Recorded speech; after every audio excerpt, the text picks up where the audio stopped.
Okay, so what we have here is a Testa Rossa switch, Ferrari Testa Rossa. And this particular switch is still a Vitaloni switch, as it says right here.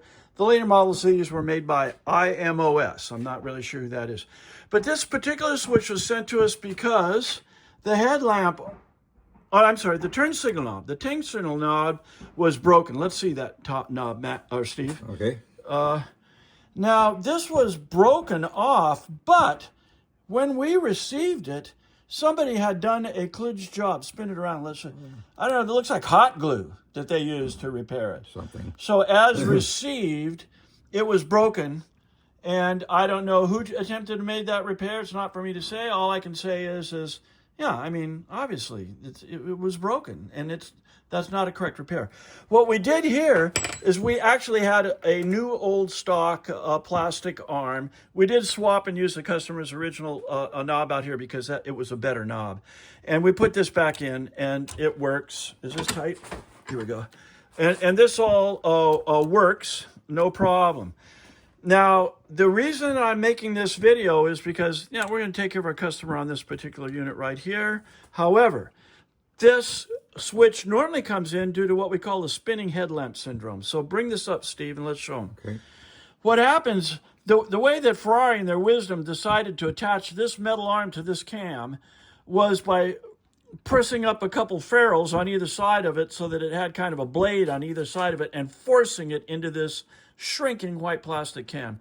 Now, go ahead and spin that 180 degrees, okay. Steve. Keep going. So it stops at 90 degrees in every place. Yeah, it stops at 90 degrees due to the stops already inherent in the cam mechanism. This is a good cam on this one.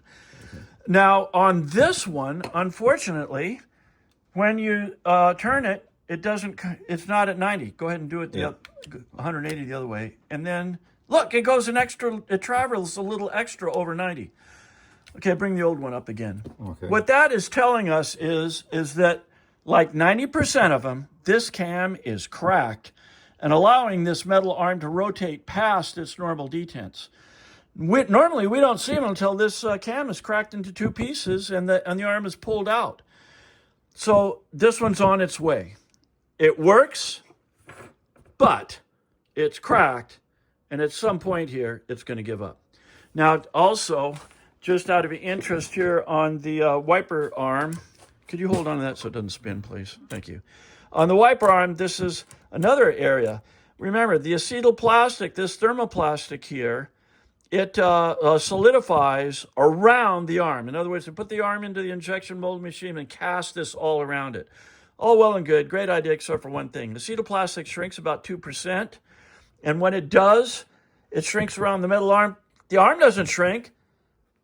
The plastic has to go somewhere, and I don't know if we have enough light to see this, but this, here, why don't you take it out, and let's just, okay, I got it. Okay. And let's just see if we can see this.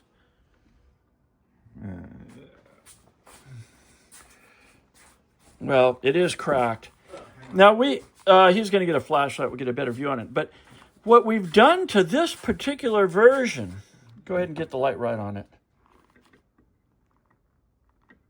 Can you see the crack? Because I'm not looking at it with the camera here. Okay, I can't see it. It's in the wrong place, I think. Maybe it's over on this side. Yeah, there's a crack right here. Okay. It's right there. Right. The tip of my fingernail is. Right. It's not on the mold seam. It's cracked. But in any case, what we normally do to these, and what we have here is 50 of these switch arms hanging ready to go.